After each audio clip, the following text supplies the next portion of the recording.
y bienvenidos todos a este webinar. Me da un gran placer tenerlos el día de hoy, esta noche, y espero motivarlos lo suficiente para poderlos ver después en el curso. Cuánto me gustaría tenerlos. Ya ustedes saben cuál es el tema, implementación de la metodología de las 5 S. Vamos a ver qué tan importante es este tema. En realidad, este es un tema transversal, porque atraviesa todos los negocios, todas las empresas, y en realidad no hay ninguna restricción para participar en él. Yo creo que tienen mucho que aprovechar. Y bueno, para empezar, yo no voy a repetir lo que ya dijo Yajaira en relación a mi CV, solamente les quiero compartir algunas fotos de este periplo que he hecho durante algunos años relacionado con estos sistemas de gestión japonés. Y luego vamos a empezar a hacer algunas reflexiones que fueron justamente la reflexión en que nos llevó a este grupo de personas que nos juntamos para crear esto del Premio Nacional, para que vean un poco cuál fue la motivación.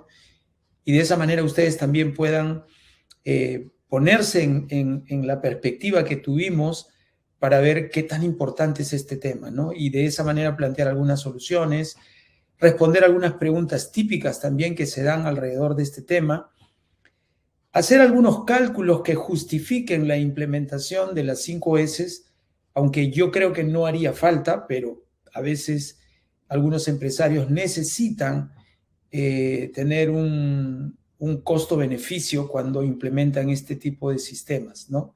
Vamos a hablar de las 5 S de manera muy rápida y vamos a esbozar el tema de los 10 pasos para la implementación, que es básicamente el principal contenido del curso. Y luego, si nos alcanza el tiempo, conversaremos un poco de la teoría de las ventanas rotas. ¿Ok? Bien, entonces, esto es básicamente lo que ya les comentó Yajaira. Yo quería hablarles un poquito con imágenes de mi experiencia. La empresa donde actualmente soy gerente general es Alfa Manufactura, es una empresa peruana que como el nombre mismo lo dice, en realidad fue creada para fabricar máquinas, ¿no? Para crear máquinas. Era un sueño que creo que todo ingeniero tiene y lo logramos, creo yo, por un tiempo, ¿no? Esta es la foto de una de las primeras máquinas que fabricamos y que la vendimos con éxito y después vinieron más. Esta máquina aún no está terminada, ¿no? Pero estaba ya casi lista, por lo menos para hacer pruebas.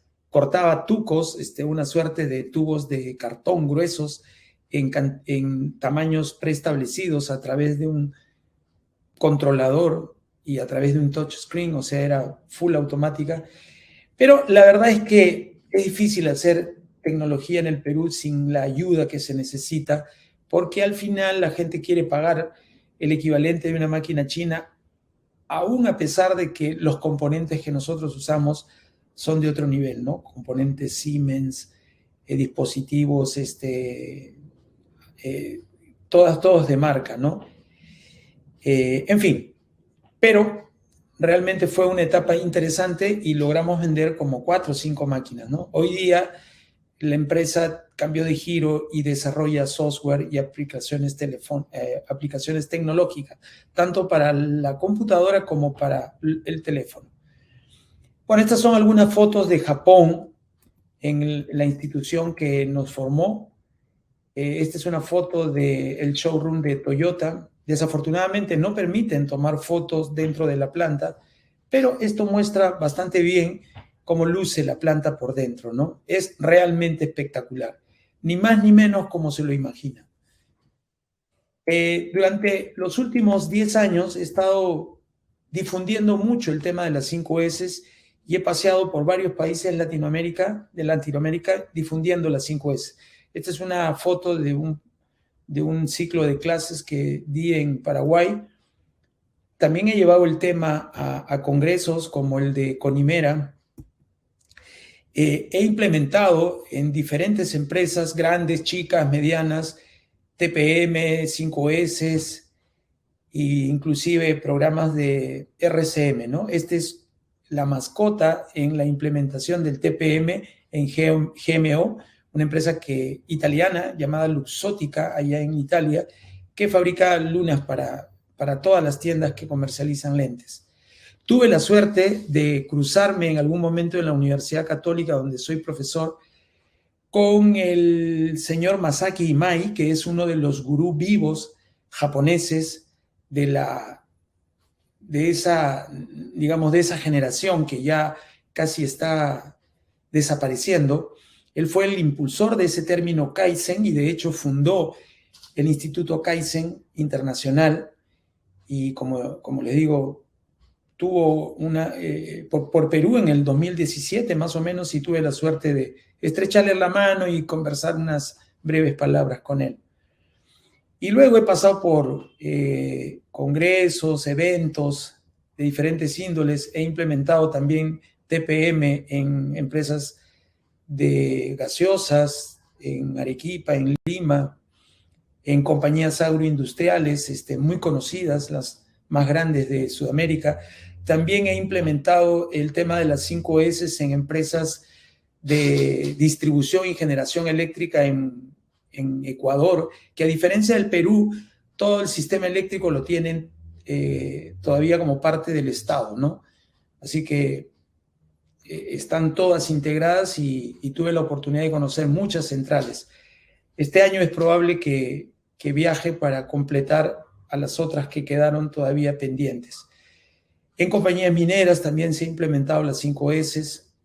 En la Universidad Nacional de Ingeniería, en la Facultad de Ingeniería Industrial, realmente fue un gran reto tener a los profesores de la facultad como alumnos, preparándolos para el tema de las 5 S.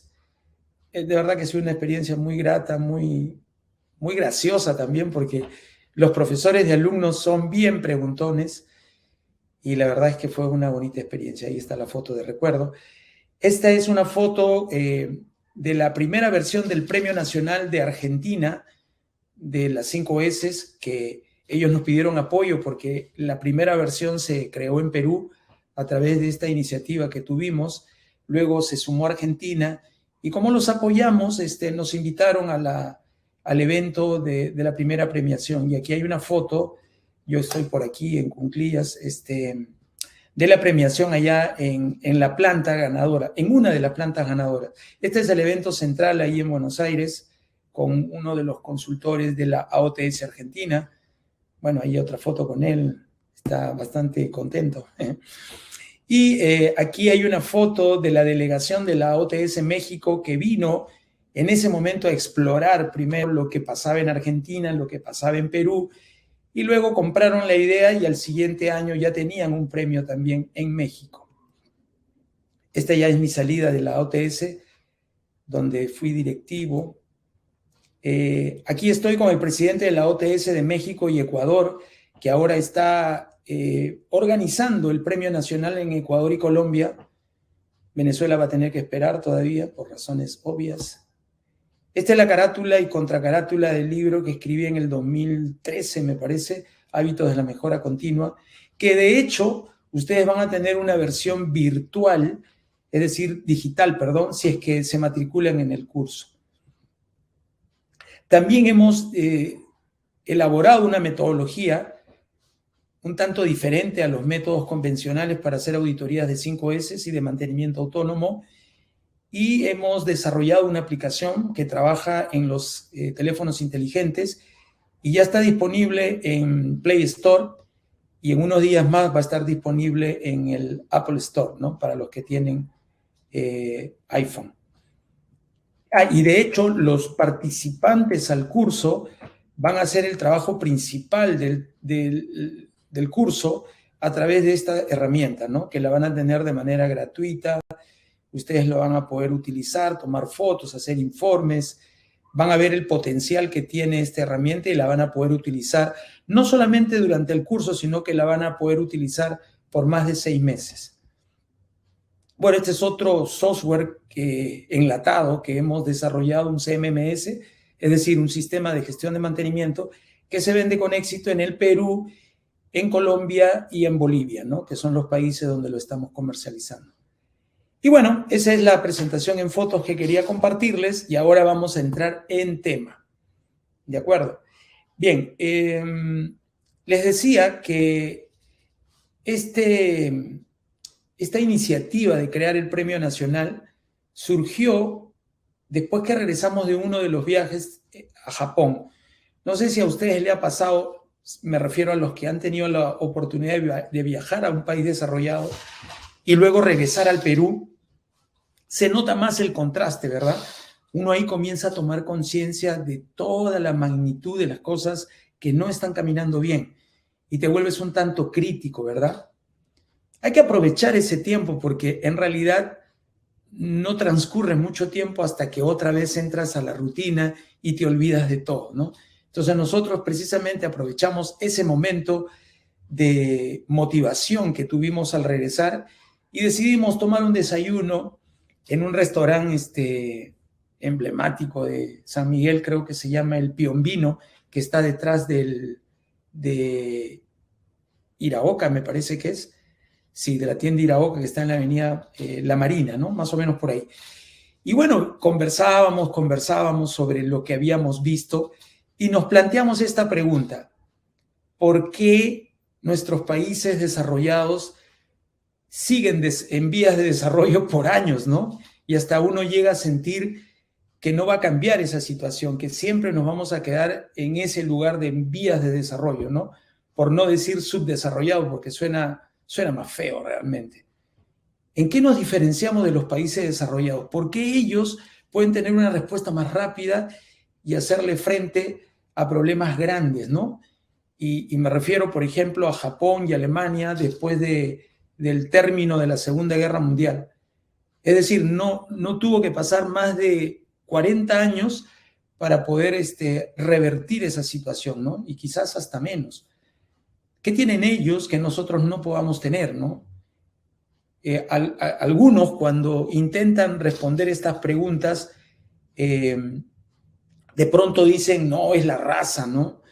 No es su riqueza, o es la posición en que tienen dentro del mundo globalizado, o es su clima, en fin. ¿Qué piensan ustedes? ¿A qué creen que se debe el éxito de esos países frente a los países desarrollados? ¿Alguna vez se lo han preguntado? Me imagino que sí, ¿verdad? Acá les voy a compartir algunas de las respuestas que uno suele escuchar cuando hace esta pregunta.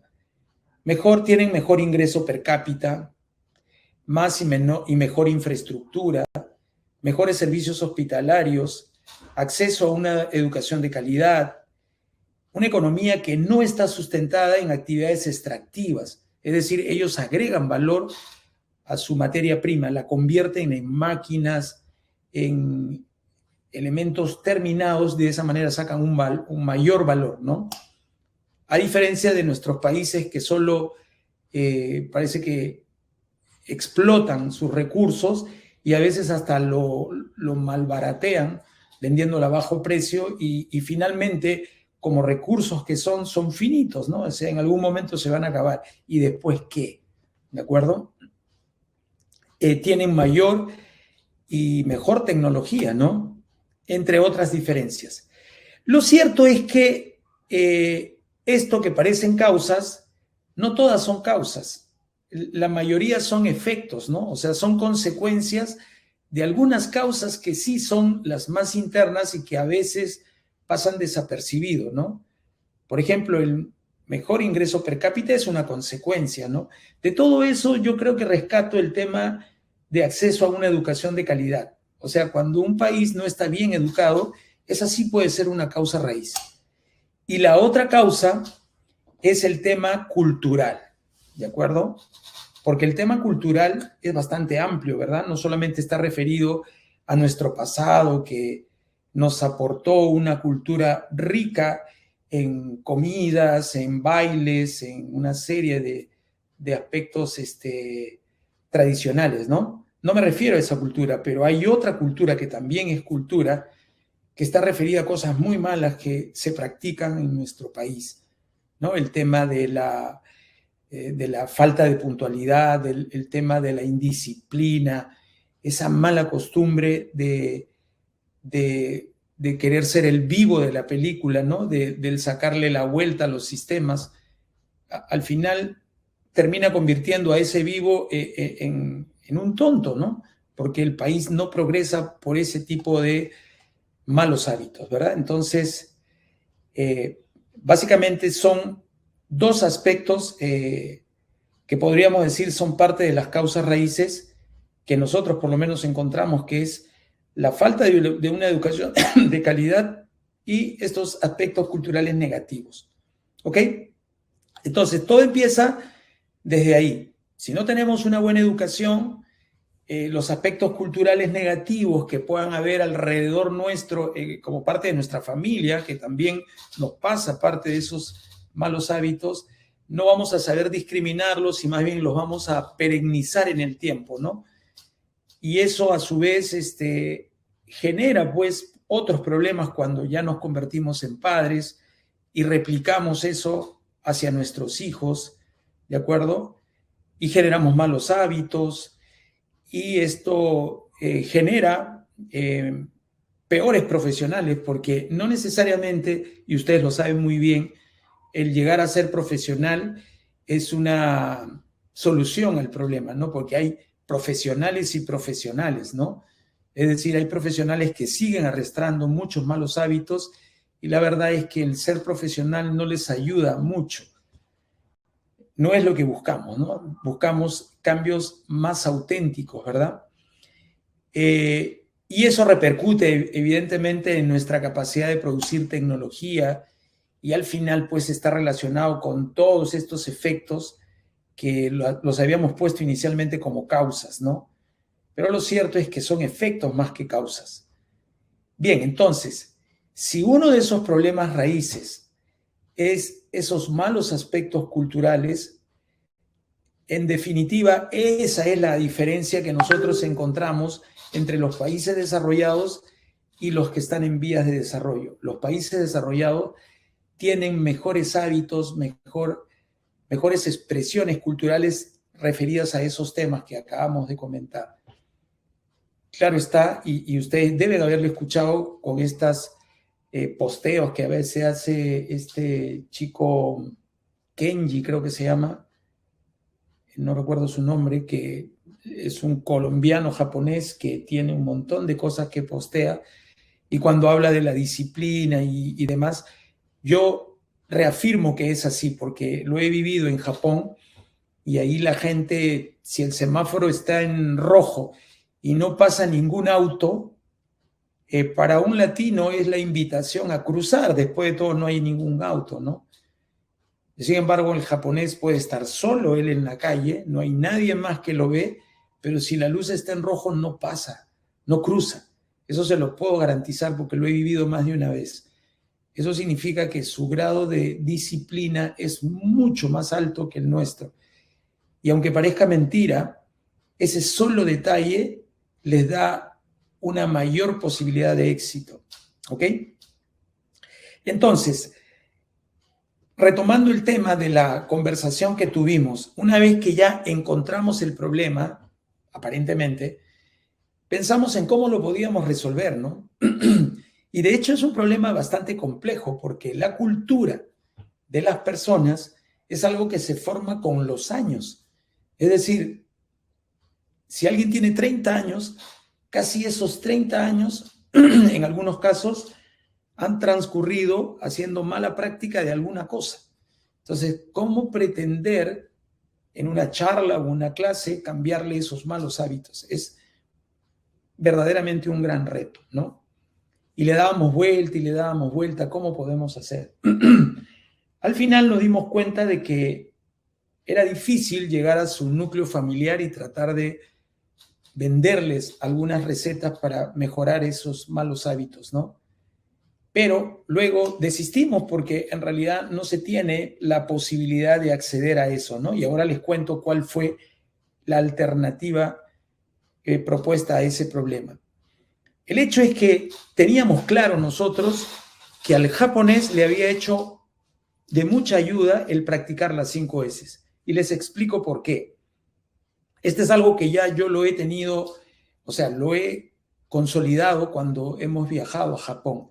Para comenzar, el 80% de los japoneses, y creo no estar equivocado, inclusive podría ser más, vive en casas que son bastante pequeñas para el estándar limeño, ¿no? Aunque ahora ese estándar también está cambiando. Es decir, sus casas tienen 60 metros cuadrados, 70 metros cuadrados a lo sumo. Entonces, se dan cuenta lo que es vivir en una casa tan pequeña. Realmente se tiene que tener buenos hábitos para poder vivir y ser feliz en un espacio tan pequeño, ¿no? Entonces ellos, de hecho, practican estas heces porque es la única manera de poder vivir en esas condiciones. Probablemente no las conozcan con el nombre de las 5 heces, pero ya la practican desde casa. Entonces, cuando van a la empresa y las empaquetan con ese nombre, igual no son difíciles de practicar en la empresa porque ya lo hacen en casa, ¿no? Eso se los puedo asegurar. Entonces, nosotros nos dimos cuenta que las 5 S tienen un valor enorme en Japón, pero están mal enfocadas en nuestros países. En nuestros países, la mayoría de las empresas la practican, sí, pero le dan un nivel y hasta inclusive la nombran como un equivalente diciendo que es un método, una técnica de orden y limpieza, ¿no? Es cierto que alguna relación tiene con ese tema, pero decir que es una herramienta de orden y limpieza realmente es subvaluarla, porque esto más que una técnica, como se dice, es una filosofía de vida, tiene otro peso y tiene muchos más aspectos detrás que hay que conocer en su verdadera magnitud, para que el cambio que logró hacer a los japoneses lo pueda hacer también con nosotros.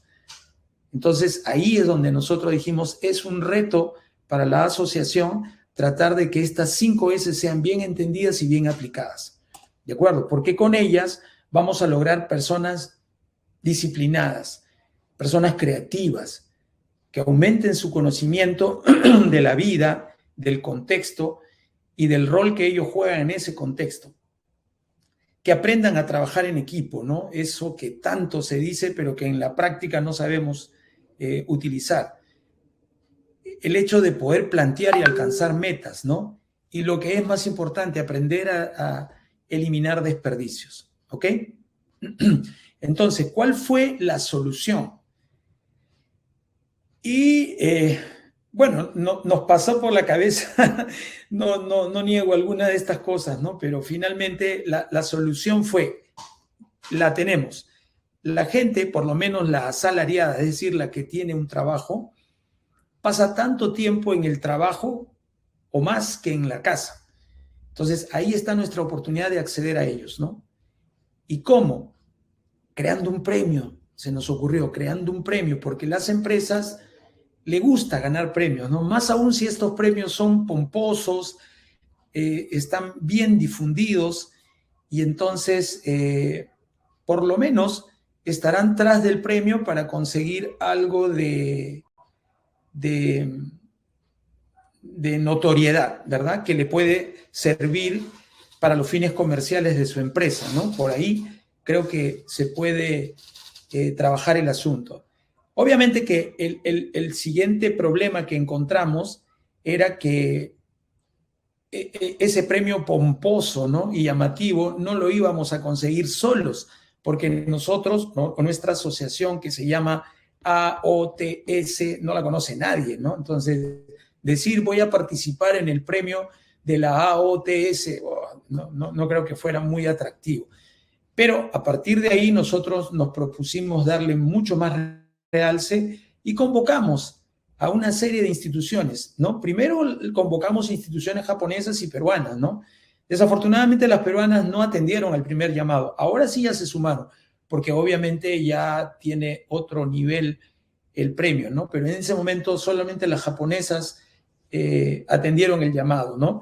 Y me refiero a JICA, a YETRO, a la Cámara Peruano-Japonesa, al Cultural Peruano-Japonés, y ya con todos ellos, y encima con la Embajada de Japón, que fue el embajador el que entregaba el premio, ya el tema tomó un poco más de envergadura, ¿no? y logramos hacer lo que nos habíamos propuesto, que las empresas grandes, medianas y chicas se interesaran en el premio. ¿Y cuál era el objetivo detrás? Que como el premio tenía unas bases que no eran para nada sencillas, eran bastante exigentes, entonces eso nos garantizaba de que ellos iban a practicar bien el tema de las 5 S, como nosotros queríamos que se practique al estilo japonés. Y de esa manera la gente iba a tener que cambiar, no había otra forma de salir airosos en ese proyecto. Cambiando la gente de manera auténtica, la gente también cambia en su casa, porque siendo auténticos tú no puedes cambiar en el trabajo y ser el mismo en la casa, ¿verdad? Al cambiar en la casa, cambia la forma de cómo te vas a enfocar a tus hijos y el conocimiento que vas a transmitir. Entonces, ese era el kit del asunto, y aunque el cambio es lento, pero yo creo que es seguro. Y vaya que lo logramos, porque ya el premio va por su 8ª versión, es decir, tiene más de 8 años, y cada vez ha adquirido mayor notoriedad, ¿no? Tanto así que inclusive, ya les dije, se está difundiendo a otros países. ¿Ok? Entonces, este era el objetivo. Si yo cambio a un trabajador, no solamente lo cambio en la empresa, sino lo cambio en su hogar. Es decir, el objetivo que nosotros perseguíamos era mucho más trascendente que el que podría aparentar, ¿no? Pareciera que era simplemente un tema de un premio y punto. No, en realidad detrás había un fuerte sentimiento nacionalista, porque creo yo que si nosotros no nos preocupamos por tener un mejor país, ¿quién lo va a hacer? Y esto no es un tema que alguien va a venir y lo va a cambiar, ¿verdad? Ya creo que suficiente experiencia tenemos en eso. Estamos en mal, los japoneses, cuando le planteamos el apoyo para crear esto, porque igual hubo que pedirle permiso, que no fue tan fácil lograr conseguirlo hasta que lo logramos, y ellos nos dijeron, si ustedes logran que ese objetivo que tienen se cumplan, ahí en Latinoamérica tenemos el próximo Japón, dijo, ¿no? Claro, suena medio gracioso, ¿no? Pero a nosotros, con la motivación que teníamos, no nos sonó gracioso, sino nos sonó retador y hasta motivador, ¿verdad? Espero que a ustedes también les suene igual. Y bueno, entonces hemos llegado a un punto donde creo que podemos tratar este tema, que es algo que leí hace algunos años en el libro de Stephen Covey, que se llama Hábitos de las personas altamente eficaces, y me pareció fantástico en realidad. Y bueno, se los voy a resumir porque gran parte del libro se ocupa de esto. Una de las cosas que les quiero decir es que nosotros sabemos por evolución que hemos evolucionado de una especie animal, ¿no? Eso creo que lo sabemos todos. Y ahora, en todos estos millones de años que han pasado, miles de años que han pasado, hay una gran diferencia, si miramos atrás, entre el comportamiento de una persona y un animal. En todos los aspectos estamos mejor. Pero hay un aspecto donde no hemos evolucionado tanto como podría parecer, y es en nuestro sentido de reactividad, ¿de acuerdo? ¿Qué es la reactividad? Que es un término que a veces usamos casi como un insulto a una persona, ¿no? Y le decimos, oye, tú eres muy reactivo, ¿no? En fin, pero siempre es bueno reflexionar qué hay detrás de eso. En realidad, reactivos somos todos. Yo diría que es hasta natural ser reactivo. ¿Qué cosa es ser reactivos? Ser reactivos es estar condicionado al ambiente. Es decir, si la gente me trata mal, yo me siento mal. Si la gente me trata bien, yo me siento bien. Si tengo problemas, me preocupo. Si no los tengo, estoy tranquilo. ¿Sí me entienden? Eso quiere decir que somos reactivos, es decir, el medio ambiente nos condiciona el estado de ánimo. No es un secreto, es así. Pero hay que reconocer que hay diferentes grados de reactividad. Y también es cierto, y lo dicen los científicos, entre ellos Covey, que era una persona muy hábil, él decía que cuanto más reactivos somos menos aptos para poder destacar en la vida. Destacan los que son menos reactivos. Ahora, ¿es fácil quitarle ese grado de reactividad a nuestra vida? No, no es fácil. Tenemos que hacer un esfuerzo, pero todo empieza tomando conciencia de que somos reactivos, ¿de acuerdo? ¿Y cuál es lo opuesto a ser reactivo? Lo opuesto a ser reactivo es ser proactivo. Ese es el antónimo de reactivo. ¿Y qué de diferencia tiene ser proactivo? El proactivo no está condicionado, o por lo menos lo maneja al ambiente. Es decir, si la gente me insulta, yo antes de responder molesto, pienso, ¿me conviene molestarme o me va a ir peor si contesto mal? ¿Sí me entienden? Es decir, primero antepongo la lógica y mi parte racional antes de responder. Es decir, no cedo el control a mis emociones, las controlo. Y cuando aprendo a controlar mis emociones y aprendo a entender el daño que me hacen al organismo, cuando las dejo que se apropien de mi cuerpo, entonces empieza a formarse el éxito en mi persona. ¿De acuerdo? Ok. Esa es una de las características del reactivo y proactivo. Pero ahora les voy a dar otra que es la que más importa en este proceso de implementación de las 5 S. Covey dice que todas las personas tienen 2 círculos que lo rodean, ¿no? Uno es el círculo de influencia, es el que está más cerca a nosotros, y el otro es el círculo de preocupación. Ambos nos afectan en nuestra vida, pero hay una diferencia entre los dos. El círculo de influencia, como su nombre lo dice, está dentro de mi influencia y por lo tanto yo lo puedo cambiar. No así el que está más lejos y es parte del círculo de preocupación. ¿Cuáles son los problemas típicos del círculo de preocupación? El gobierno, la guerra con Ucrania, no sé, la caída de la bolsa de valores, la subida del dólar, son cosas que no podemos manejar. Inclusive, pueden estar un poco más cerca. Por ejemplo, las decisiones que toma mi empresa. ¿Me afectan? Sí. ¿Las puedo cambiar? No. Entonces hay que ser conscientes que lo que está en el círculo de preocupación, lo entiendo, lo conozco, pero no puedo estarle dando vueltas y vueltas tratando de resolverlo solamente por una conversación. No voy a conseguir nada. Lo más probable es que consiga enojarme y simplemente hay que dejarlo ahí y enfocarse más bien y gastar todas las energías en mi círculo de influencia. ¿Por qué? Porque ese círculo de influencia es bien flexible. Si yo le meto chamba, ¿qué es lo que voy a hacer? Lo voy a hacer crecer. Y lo voy a hacer crecer tanto como quiera, hasta quizás en algún momento llegar al círculo de preocupación y resolver esos problemas que antes solamente los veía de lejos, ¿no? Una prueba de que esto es así, y yo mismo lo pude comprobar, fue justamente esto del premio. Cuando nosotros hablábamos de cuál es el problema de los países subdesarrollados y dijimos el nivel cultural era parte de nuestro círculo de preocupación, claro que sí, no teníamos ninguna injerencia a ese nivel, ¿no? Pero el haber hecho esa estrategia de crear el premio y convocar a estas empresas para hacerlo más llamativo, ¿qué hicimos? Trabajamos en nuestro círculo de influencia y lo hicimos cada vez más grande. Miren, lo hicimos tan grande que ahora inclusive ya perdimos el control.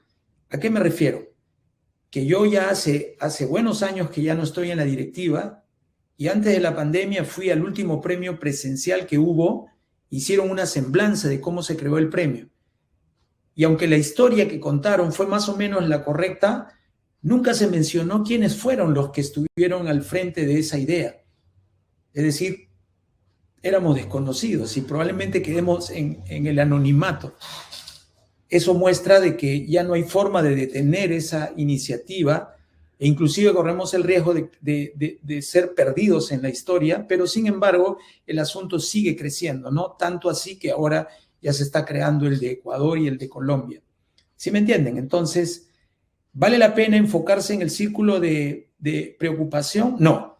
Vale la pena enfocarse en su círculo de influencia, con la mira de resolver los problemas que están en el círculo de preocupación. Hay que tener paciencia nada más. ¿De acuerdo? Entonces, esa es otra característica del reactivo. El reactivo solamente se queda enganchado en el círculo de preocupación y reniega. Le echa la culpa de todo lo que le pasa al gobierno, a Ucrania, a Putin, en fin. Él no tiene ninguna responsabilidad, es una víctima del destino. Cosa más falsa, ¿no? Es decir, el 95% de los problemas que nos aquejan es responsabilidad nuestra.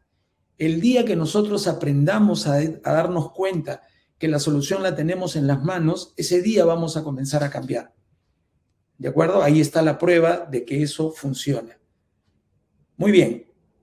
Entonces, yo los invito a que ustedes sean también un discípulo más del cambio para que cada vez seamos más peruanos trabajando en este tema y así podamos lograr que nuestro país sea mejor más pronto que tarde, ¿no? Y bueno, una de las cosas que uno enfrenta, y se los digo por experiencia porque tengo más de 20 años haciendo esto, se enfrenta a preguntas como esta, ¿no? Que no te la hace cualquiera, te la hace el dueño de la compañía, te la hace el gerente general, que es el que toma la decisión de implementar o no este sistema. Preguntas como la que hace Lucía, ¿no? ¿Y qué gano aplicando este sistema, no? O como la que hace Edgar, ¿no? ¿Y cuánto tiempo de recuperación de inversión voy a tener? O de repente como la que hace Gabriel, ¿no? ¿Por qué se requiere tanto tiempo la implementación? No entiendo, si son 5 conceptos tan sencillos, tú me dices que me voy a tardar un año para hacer una buena implementación de las 5 S. Y es más, yo le he dicho un año para no asustarlo, pero en la mayoría de los casos se requiere más tiempo. Y aún así le parece bastante, ¿no? Porque él siente que 5 conceptos no puede tomar tanto tiempo, ¿no? O sea, no logra entender que detrás no está el conocer esas 5 S. Eso se aprende muy rápido. Detrás está el verdadero objetivo, cambiar la cultura de esa persona. Y eso no lo puedes cambiar tan rápido. O sea, lo que has formado en 30 años no lo puedes cambiar en una charla de 6 horas ni de 20. ¿Se entiende? O sea, ¿cómo hacerle entender eso? O como dice Mónica, ¿no? ¿Por qué todos tienen que participar en la implementación? Si aquí en la oficina nosotros somos ordenados, ¿no? Allá la gente que trabaja en mantenimiento, ellos sí son sucios, ¿no? La verdad que no es así. Pero contra eso se tiene que luchar. Y de hecho hay una respuesta para cada cosa. Yo siempre digo, ¿no? El tema de la justificación económica de una implementación de 5 S no tendría que pasar justamente por eso, por una justificación económica, ¿no? Yo a veces le digo al gerente, dime una cosa, cuando ustedes pusieron el negocio, vieron la necesidad de poner internet y una línea telefónica, ¿verdad? Sí. Ok. ¿Acaso le hiciste un cálculo de retorno de inversión a eso? No. Claro, porque en realidad es una cuestión mandatoria. Si no tienes eso, no existes, ¿verdad? Sí. Ok, igual es esto. O sea, si no tienes buenas prácticas en tu empresa y no contratas buena gente, no existes. Entonces, ¿de qué recuperación de inversión estamos hablando? No importa cuánto cueste. Lo tengo que hacer si quiero ganar dinero, si quiero salir adelante. ¿Sí me entiende? En realidad, todos los proyectos que sí se pueden justificar de esa manera pasan por tener buena gente. Si no, no funcionan. Pero en fin, de todas maneras vamos a hacer un cálculo para que vean que sí se puede igual hacer un cálculo, ¿no?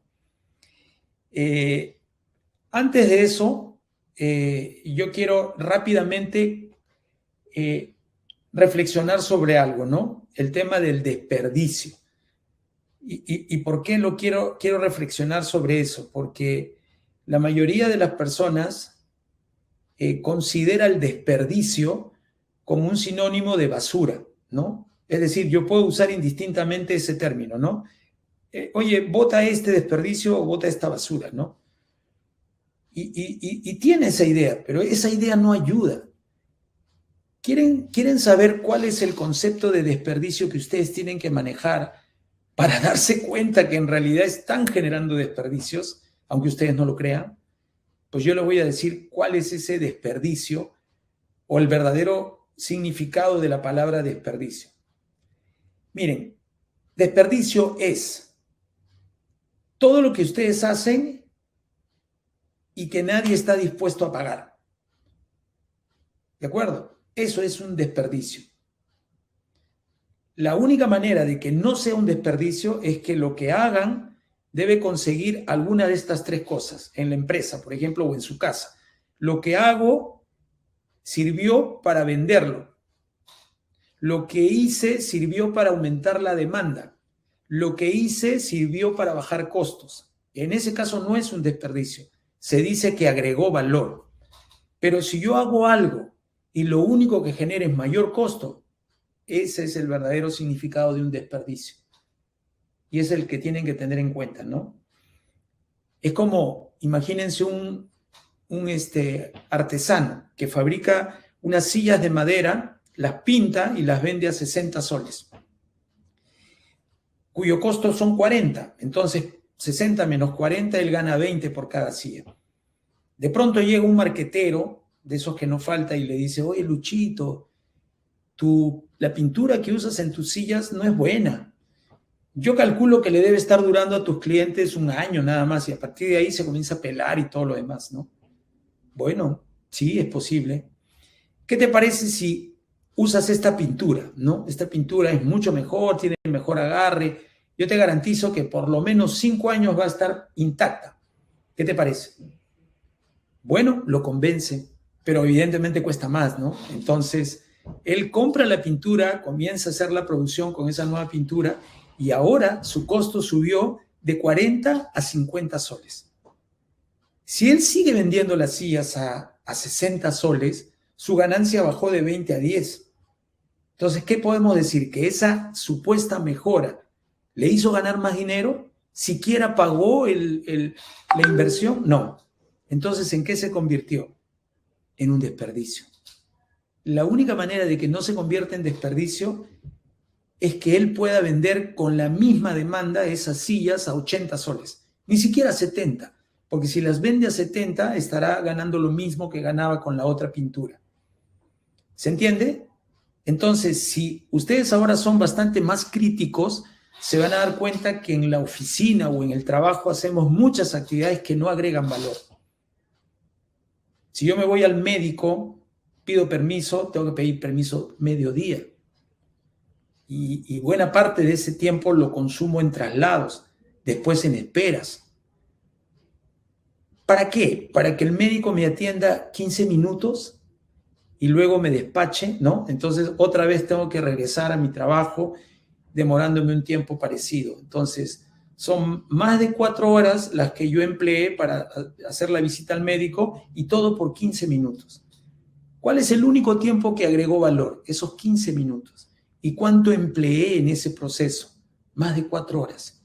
Saquen la proporción y se van a dar cuenta que en la mayoría de nuestras actividades los desperdicios son más grandes que los momentos en que se agrega valor. ¿Ok? Perfecto. Dicho esto, imagínense ahora una empresa pyme típica de 100 personas, una empresa peruana. ¿Qué me dicen si estas personas que están trabajando en la línea conversan, ¿no? En lugar de estar produciendo, hay momentos en que se ponen a conversar. Oye, qué piña Perú, ¿no? No pudo ir al Mundial, mira que se hubiera metido ese gol, y se ponen a conversar. Pregunto, ¿esa conversación que hacen en el momento del trabajo agrega valor? Es decir, ¿alguien va a pagar esa conversación? ¿Esa conversación se va a transformar en mayor producción, en mayor demanda, va a bajar costos? Nada de eso, ¿verdad? O sea, es un desperdicio. Y así como eso, hacemos muchas cosas en la empresa que generan desperdicio. La pregunta es, imagínense esto que voy a decir. ¿Ustedes creen que en esa empresa de 100 trabajadores, cada uno de ellos en promedio gaste 5 minutos al día en actividades que no agregan valor? ¿Es posible? La mayoría de ustedes que conocen ahora mejor el tema dirán, sí, es posible. Yo diría todavía que es mucho más. Pueden llegar a ser horas inclusive de desperdicios. Cuando vamos al almacén no nos atienden, cuando buscamos que alguien nos firme un papel y no nos firma, todas esas esperas son desperdicios. Pero digamos que son 5 minutos, ya para no exagerar. Miren lo que pasa. Vamos a hacer un cálculo, ¿ya? 5 minutos al día en una empresa de 100 personas. Como tiene 100 empleados, 5 minutos por 26 días, sin considerar el domingo, por 12 meses, son 156.000 minutos perdidos, que equivale a 2.600 horas hombre. ¿De acuerdo? Eso es en un año. Como el día laborable es de 8 horas, entonces 2.600 entre 8 se convierten en 325 días laborables que se pierden solamente por esos 5 minutos. ¿Qué significa eso? Que si ese trabajador en promedio gana $1.000, para ponerlo en cifras internacionales, mensuales, que puede ser más inclusive, esos 5 minutos se transforman en $12.000 al año de pérdida. O dicho de otra manera, si hay 100 empleados en esa empresa, en realidad es como si estuvieran trabajando solo 99. Uno de ellos está desperdiciado, ¿no? Por decirlo de alguna manera. Entonces, eso no es valioso, el tema de las 5S que va a evitar eso. Claro que sí es valioso. Y ojo que estamos considerando solo 5 minutos. Y ustedes saben que pueden llegar a ser horas, ¿no? Entonces ahí tienen una justificación que puede de alguna manera darle por su lado a las personas que todo lo quieren manejar con el costo-beneficio. ¿Ok? Muy bien. Si tienen algunas preguntas, vayan anotándolas, por favor. Y al final, como se trata de un webinar muy, muy breve, vamos a responder las preguntas. Las 5 S son estas. Miren, habitualmente se consideraba a la selección como la primera S, ¿no? O sea, eliminar lo innecesario. Después seguía orden, limpieza, estandarización y disciplina. Hoy por hoy en Japón se dice que la primera S es disciplina y no les falta razón. ¿Cuál es el argumento detrás? Que si ustedes no son disciplinados, no van a poder aplicar ninguna S. O sea, la disciplina es algo con la que se debe iniciar. Entonces, ahora vamos a vender la idea de que la primera S es disciplina. Después viene ya selección, orden, limpieza y estandarización. No caigan en el juego que se ve mucho en redes sociales de que no, son 7 S, no, son 10. Miren, esas son posturas comerciales que algún geniecillo lanza para ganar notoriedad. El hecho es que con estas 5 S tienen más que suficiente. Estas 5 S se han ido formando en años, ¿de acuerdo? Así que no hay pierde. Utilicen las 5 S y van a ver que les va a ir mucho mejor. Y bueno, entonces, ¿qué es la disciplina, no? Empezando ahora con esa como primera S. Es la responsable de conseguir que todo lo que se va a aprender en este proceso se convierta en un hábito. A ese nivel tenemos que hacerlo. O sea, el hábito es la acción que nosotros hacemos casi de manera inconsciente. Y para llegar a eso hay que hacer todo un trabajo. ¿Cuáles son las herramientas que se usan para conseguir eso? Auditorías permanentes, un mecanismo de comunicación, tipo periódico murales, revistas, una escuelita de formación interna en la empresa para que el conocimiento que existe entre todos los trabajadores se comparta, ¿no? Porque hay quienes conocen mucho la máquina, de cómo operar, hay otros que saben cómo repararla. Hay bastante conocimiento, pero está disperso. Hay que organizarlo y hacer algo colaborativo, ¿verdad? Y van a ver cómo eso va a hacer cambiar el tema y va a generar mucho más disciplina en la gente. Luego viene la clasificación. Y la clasificación bien manejada evita desperdicios, ¿no? Y hay que luchar contra una cosa que tenemos todos los latinos para poder manejar bien esta S. Somos cachivacheros. Es decir, nos gusta guardar las cosas. Si pudiéramos sobrevolar la ciudad en una avioneta y irnos a los conos, ¿qué creen que encontrarían en los techos de las casas? Muebles viejos, llantas, cajas de gaseosa, 20 ladrillos, 2 carretillas de piedra, 5 fierritos. Y la gente cree que eso les va a servir de algo, ¿no? cuando sería mucho más útil si tuvieran un espacio libre, pusieran un toldo, una piscina de esas de plástico y pasar un fin de semana aunque sea en casa, ¿no? No tiene ninguna consecuencia eso positiva, eso de guardar cachivaches, ¿no? Y yo cuando pregunto a la gente, ¿y por qué guardas las cosas usadas? No, porque en algún momento me puede servir. ¿Perdón? Acabas de cambiar 4 llantas a tu carro y estás guardando las usadas porque en algún momento las puedes usar, dices. Mira, la única posibilidad que las puedas usar es que en ese futuro estés peor que ahora. No encuentro otra forma. Entonces, ¿es verdad que tú la guardas por si acaso o la guardas en realidad porque le tienes miedo a tu futuro? Yo creo que es más lo segundo. Le tenemos miedo al futuro. No confiamos en nuestro potencial. ¿Y saben algo? Que el que cree que en el futuro le va a ir mal, ¿qué creen que va a pasar? Lo más probable, le va a ir mal. La única manera de salir adelante es desprenderse de las cosas viejas y usadas para que deje valor. Ese es el efecto vacío para cosas nuevas. ¿De acuerdo? Entonces hay una fuerte connotación psicológica negativa que tienen las personas que acumulan.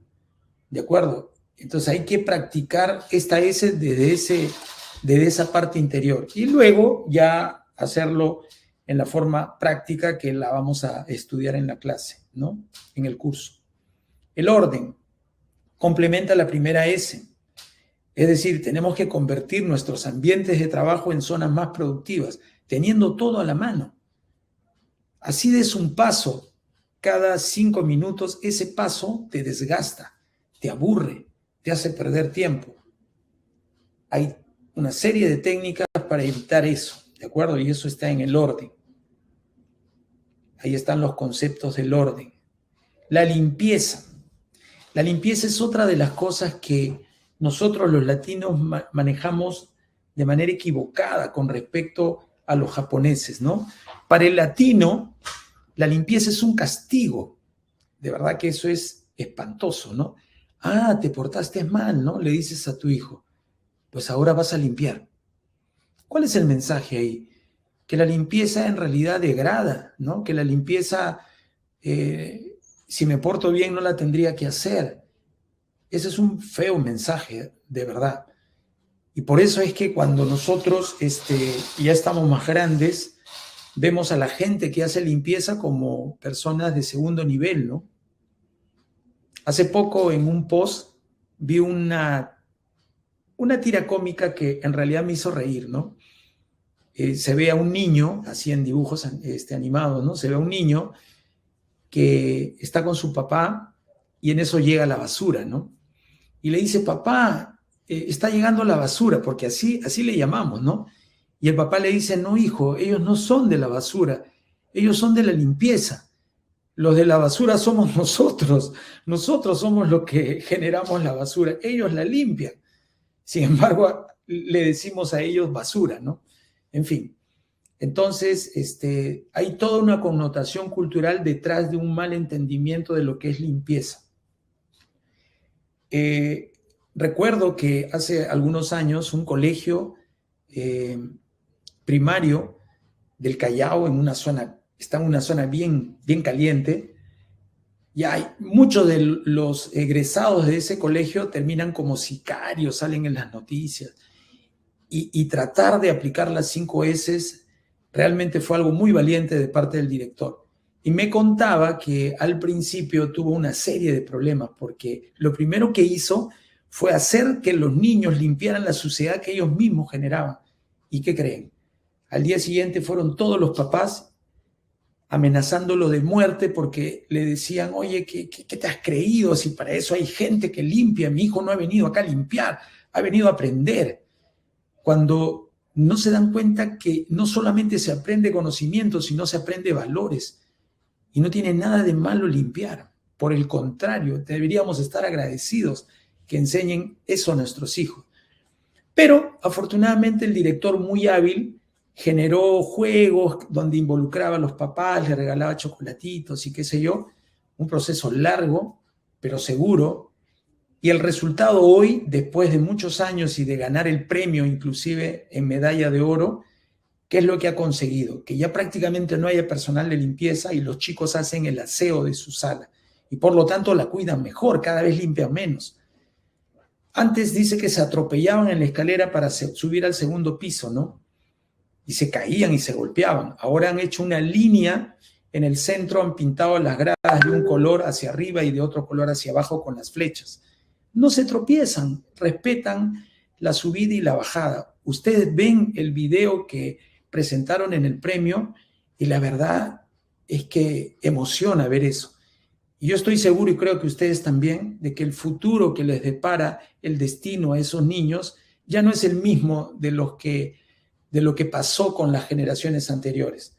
No digo que todos van a ser, digamos, exitosos, ¿no?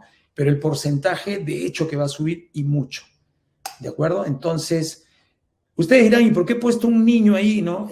Bueno, ustedes dirán, claro, porque lo está lavando. Pero no es eso solamente lo que quería transmitir. Solamente les voy a contar un concepto que hay detrás de eso, de los 5 que en verdad están detrás de la limpieza. La limpieza debe ser entendida como una inspección detallada. Aquella mamá que no quiere bañar a su hijo y le pide a otro adulto que lo haga por ella, se pierde de una gran oportunidad. ¿De qué?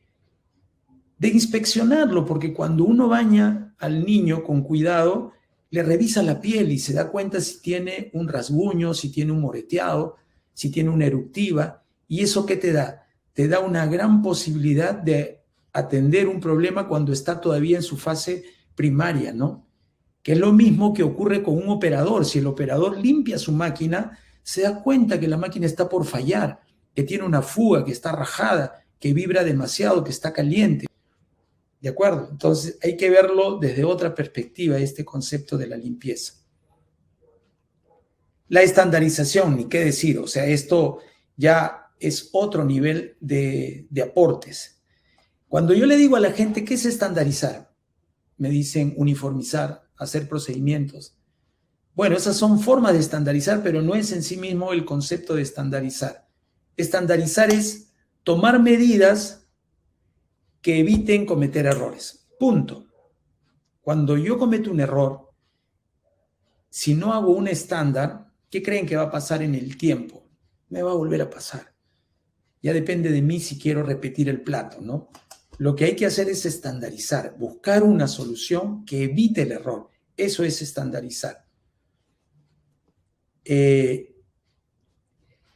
Por ejemplo, aquí les voy a pasar un video en japonés que filmé en una planta donde se ve lo siguiente, ¿no? Primero lo voy a contar y después lo van a ver.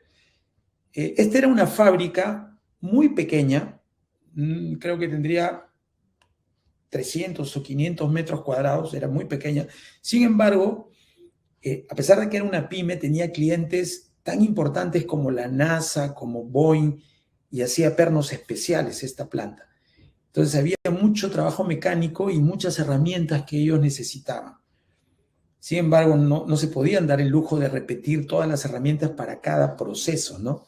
Sino que tenían todas juntas en un solo lugar y a partir de ahí, cualquiera que las necesitara las podía tomar. Eso en un escenario de prácticas, o sea, sin las 5S podría generar todo un desorden. En este caso no lo generaba porque habían casilleritos donde estaban las herramientas y debajo de ese casillero habían unos imanes de colores. Entonces, si yo tomaba una herramienta, tomaba el imán que estaba al lado de la herramienta y lo colocaba en el sector donde yo trabajaba para informar a la siguiente persona que podría necesitar esa herramienta que ya no estaba ahí, sino que la tenía yo. Y si él la necesitaba con urgencia, me podía ir a buscar, ¿sí me entienden? Y eso, aunque parece mentira, ordena mucho las cosas y permite el uso comunitario de muchas herramientas, ¿no? Y eso fue lo que explicó el gerente en la visita que hicimos. Veamos esa parte, a ver.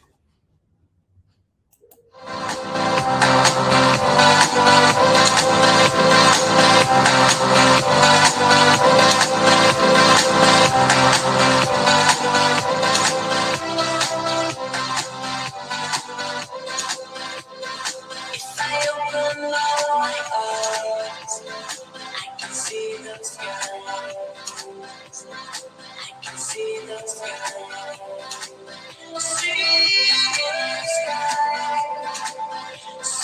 dan cuenta? Entonces, esas son parte de las estrategias japonesas.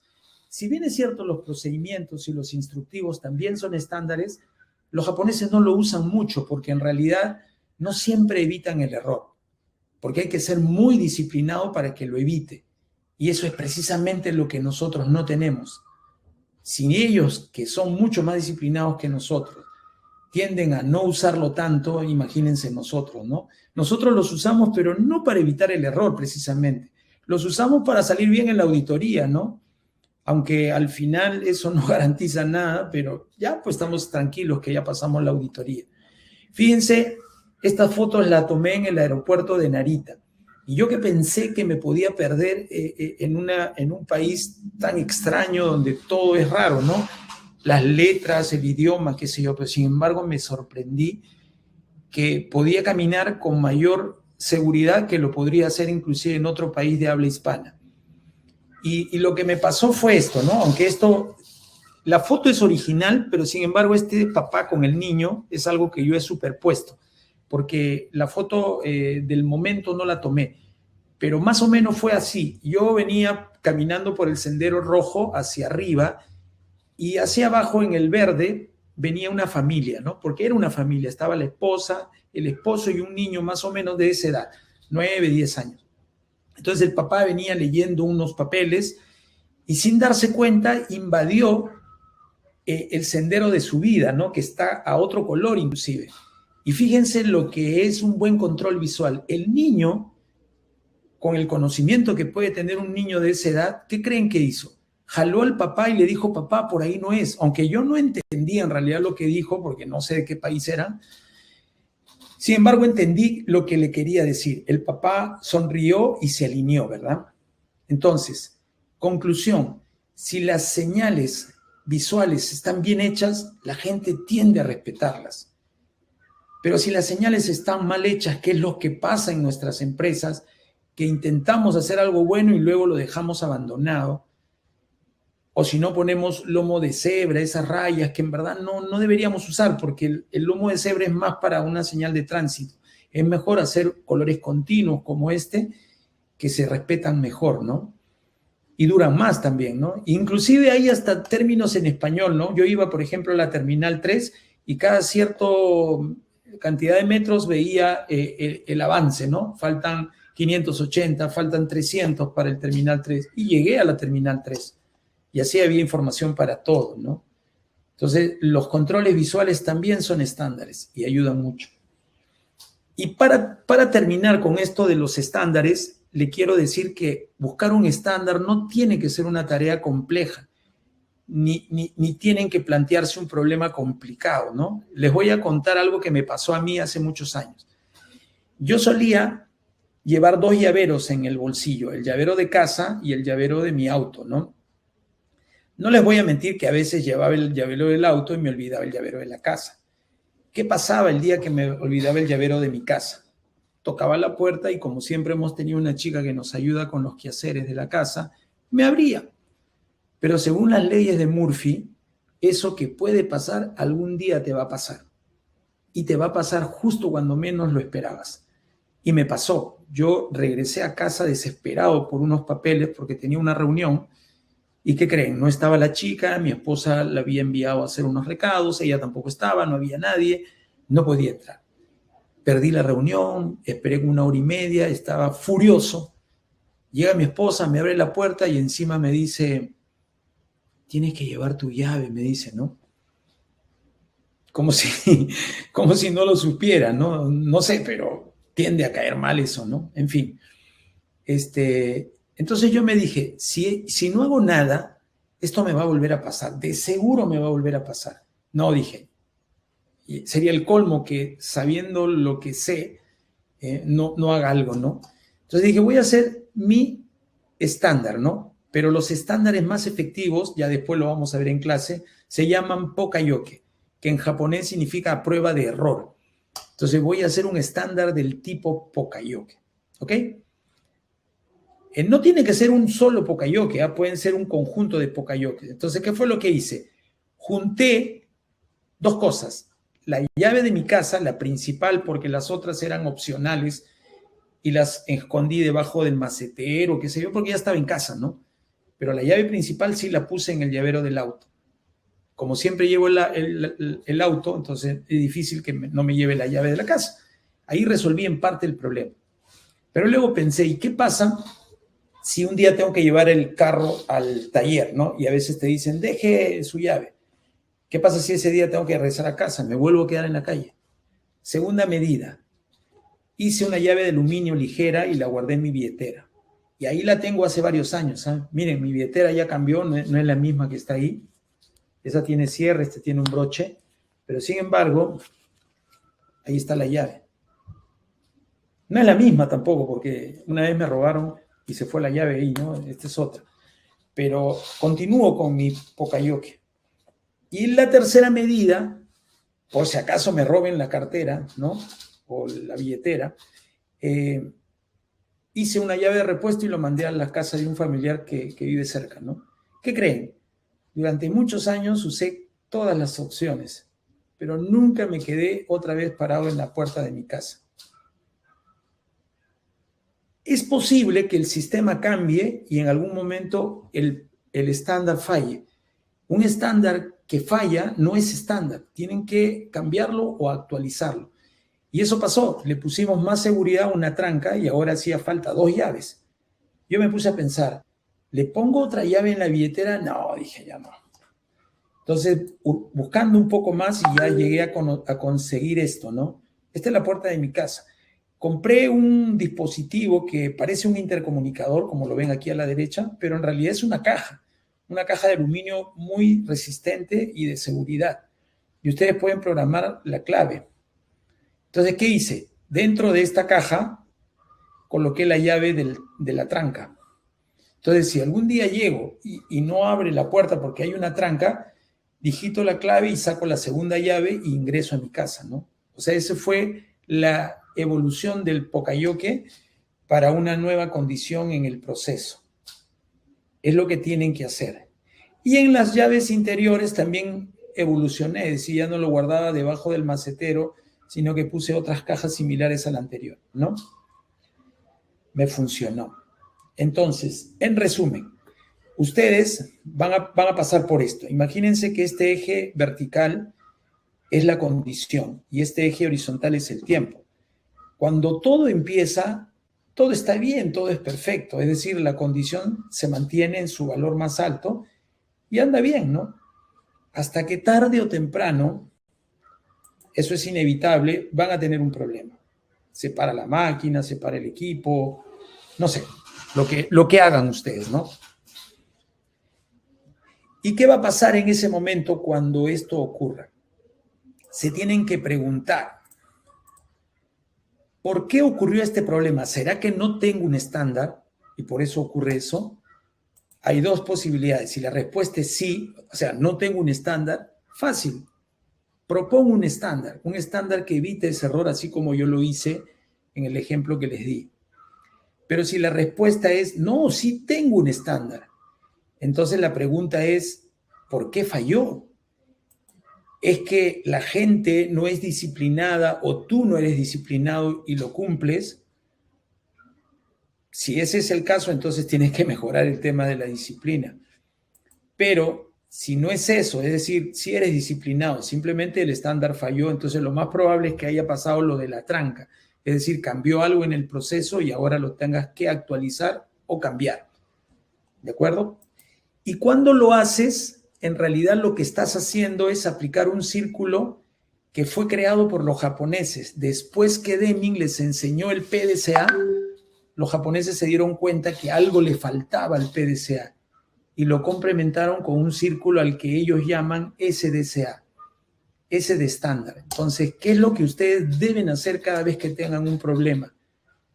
Planean un estándar, lo ejecutan, lo controlan para ver si es eficaz todo el tiempo y si alguna vez falla, lo tienen que actualizar. Entonces, cuando este círculo lo manejan bien, este problema se va resolviendo hasta que al final se mantiene estable. Ese nivel alcanzado se mantiene estable. Y ahí está ya la mesa tendida para poder mejorar. Es decir, recién cuando ustedes tienen un proceso estabilizado, aplican el otro círculo, el PDCA.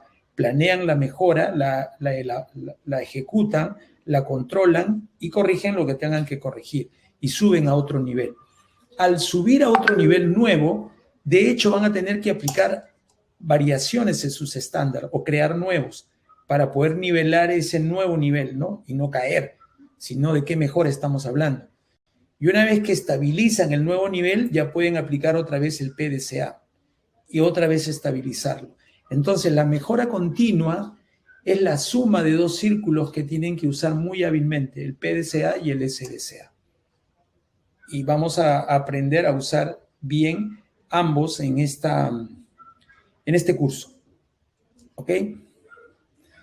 Bien, y para terminar, les digo que los checklists y los controles visuales son muy eficaces como estándar, ¿no? Hace tiempo yo viajaba a la Sierra de Patás para hacer cursos en las minas, y la verdad es que los aeropuertos de Pías, de Chagual, ¿no? Que son los aeropuertos que están por esa zona, el nombre de aeropuertos, ahora no tanto, pero en ese tiempo sí les quedaba grande, porque no tenía ni siquiera pista.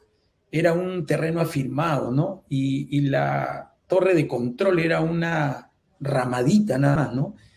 Inclusive había que recorrer los 2 kilómetros de esa afirmado para ver si no había un burro, una vaca que podría chocar con la avioneta.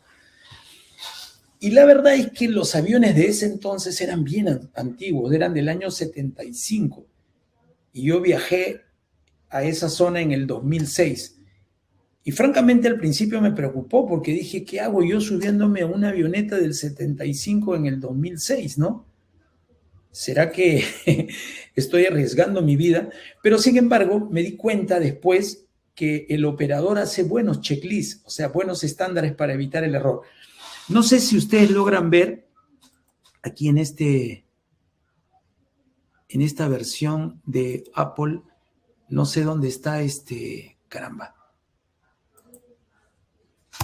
No sé dónde está la lupa, pero no sé si logran ver la cabeza del perno aquí.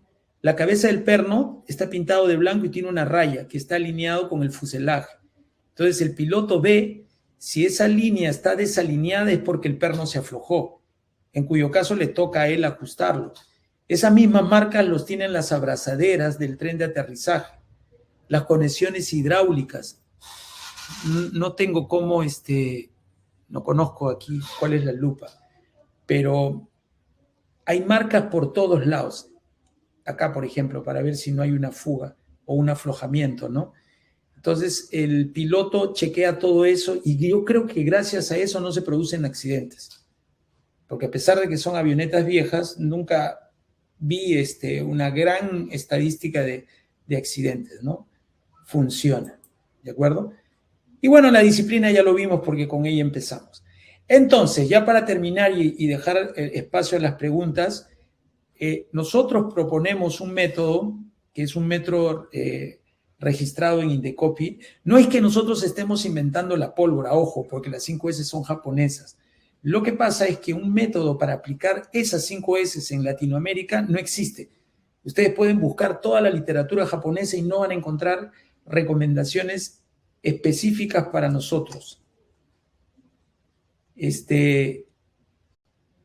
se entiende, pues, porque ellos escriben en función a su realidad. No escriben en función a la nuestra, que no la conocen, ¿de acuerdo? Y por eso es que hubo que estudiar un método, probarlo y aplicarlo para poder hacer implementaciones exitosas. Y no se preocupen que este método no se creó ayer. Tiene más de 25 años y con muchas implementaciones exitosas. De hecho, las bases del concurso del Premio Nacional de 5S se han hecho en función a esta metodología que han revisado los japoneses y ya han aprobado. Y esto es el contenido del libro que escribí en el 2013. ¿De acuerdo? Tiene 10 pasos. Compromiso de la alta dirección, crear una organización para la promoción interna, hacer los lineamientos del programa, diseñar un plan detallado de implementación, sectorizar la planta y asignar responsables, hacer una capacitación masiva de las 5S, el lanzamiento oficial de las 5S, publicación de una revista, auditoría cero, el desarrollo de las 5S y participar en el premio. ¿De acuerdo? Eso es. Bueno, muchachos, espero no haberlos cansado.